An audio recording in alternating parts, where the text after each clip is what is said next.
मतं मिळवण्यासाठी कोण कुठल्या थराला जाईल ते सांगता येत नाही। निवडणूक आयोगानं नुकताच विधानसभा निवडणुकांचा कार्यक्रम जाहीर करताना राजकारणाचं गुन्हेगारीकरण रोखण्याची गरज व्यक्त केली। त्यासाठी जे उमेदवारी निवडणुकीला उभे राहणार आहेत त्यांना आपल्यावरील गुन्ह्यांची माहिती एकदा नव्हे तर तीनदा प्रमुख वर्तमानपत्रात प्रसिद्ध करण्याची सक्ती केली आहे।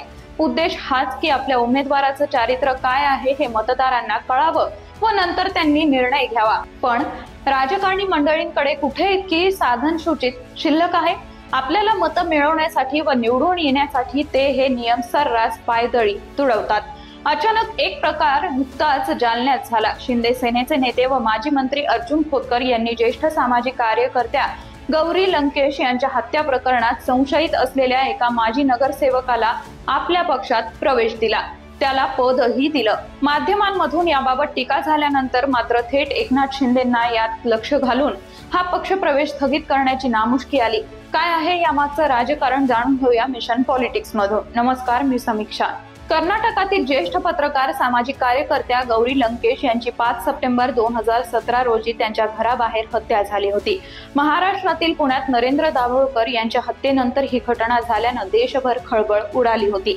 गौरी लंकेश यांच्या हत्येमागे सनातनी विचारांच्या लोकांचा हात असल्याचा संशय व्यक्त झाला। यातून तपास सुरू होता। या प्रकरणाचे धागेदोरे महाराष्ट्रातील थेट मराठवाड्यापर्यंत आले होते। 2018 साली जालन्यातील शिवसेनेचे एक नगरसेवक श्रीकांत पांगारकर यालाही या प्रकरणात संशयावरून अटक करण्यात आली होती। एटीएसनं नाला सोपाऱ्यापासून क्रूड बॉम्ब, देशी बनावटीच्या बंदुका यांच्यासह मोठी स्फोटक सामग्री हस्तगत केली होती। या प्रकरणाची चौकशी करताना एका संशयिताकडून श्रीकांत पांगारकरचं नाव पुढे आलं होतं। त्यावरून एटीएसनं त्याला अटक केली होती। पांगारकर हा 2001 आणि 11 अशी 10 वर्ष जालन्यात शिवसेनेचा नगरसेवक होता। त्याचे वडील ही जालन्यातच पूर्वी भाजपचे नगरसेवक होते। गौरी लंकेश प्रकरणात 6 वर्ष तुरुंगात काढल्यानंतर कर्नाटक हायकोर्टानं श्रीकांतला 4 सप्टेंबर रोजी जामीन मंजूर केला। तुरुंगातून बाहेर पडताच तो जालन्यात येऊन पुन्हा राजकारणात सक्रिय होण्यासाठी प्रयत्न करत होता। आता विधानसभेचा काळ सुरू असल्यानं माजी मंत्री अर्जुन खोतकर यांनी पांगारकरला पुन्हा आपल्या पक्षात म्हणजेच शिंदे सेनेत प्रवेश देऊन विधानसभा प्रमुखाची जबाबदारी दिली। त्याच्या सत्काराचं व नियुक्तीच्या बातम्याही छापून आल्या। मात्र त्यावर मोठ्या प्रमाणावर टीका सुरू झाली। त्याची दखल घेत मुख्यमंत्री एकनाथ शिंदे यांनी तातडीनं पांगारकर याची पक्षातून हाकलपट्टी करण्याचे आदेश देत खोतकर यांची कानउघडणी केली होती। शिंदे सेनेचे सचिव भाऊसाहेब चौधरी यांनी माध्यमांना सांगितलं की श्रीकांत पांगारकर यांची आम्ही हाकलपट्टी केली आहे, सदस्यत्वही रद्द केलं, त्यांना आम्ही प्रवेश दिला नव्हता, कोणतंही पद दिलेलं नव्हतं, जे काही झालं ते स्थानिक पातळीवर झालं होतं असं सांगून चौधरींनी खोतकरांच्या माथी याचं खापर फोडलं होतं। या प्रकरणात खोतकर चांगलेच तोंड घशी पडले होते। 2018 मध्ये जेव्हा पांगारकरला अटक झाली होती तेव्हा ही खोतकरांनी जबाबदारी झटकणारी वक्तव्य केली होती। पांगारकर आता शिवसेनेत नाही। 2011 मध्येच आम्ही त्याला नगर परिषदेची उमेदवारी नाकारली होती। तेव्हापासून त्याचा पक्षाशी संबंध राहिलेला नव्हता।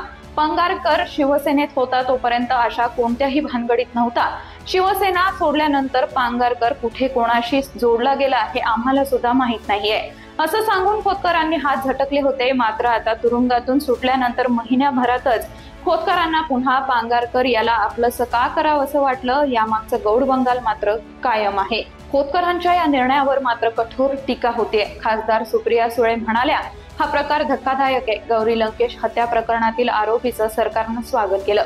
कायद्याचं राज्य पायदळी तुडवून गुन्हेगारांना संरक्षण देणारं या सरकारला न्यायाबद्दल शून्य आदर आहे अशी पोस्ट त्यांनी सोशल मीडियावर केली होती। तर विधान परिषदेचे विरोधी पक्षनेते अंबादास दानवे म्हणाले, हत्या करणारे आरोपी मुख्यमंत्र्यांच्या गटात सहभागी होत असतील तर लक्षात येतं अशा लोकांबद्दल मुख्यमंत्र्यांना प्रेम आहे।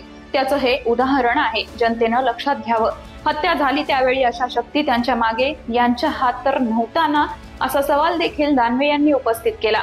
आता प्रकरण अंगलट येत असल्याचं पाहून शिंदे सेना व खोतकरांनी अंग झटकलं असलं तरी यातून पक्षाची व नेत्यांची मलिन झालेली प्रतिमा इतक्या लवकर उजळून निघेल याबाबत मात्र शंका आहे।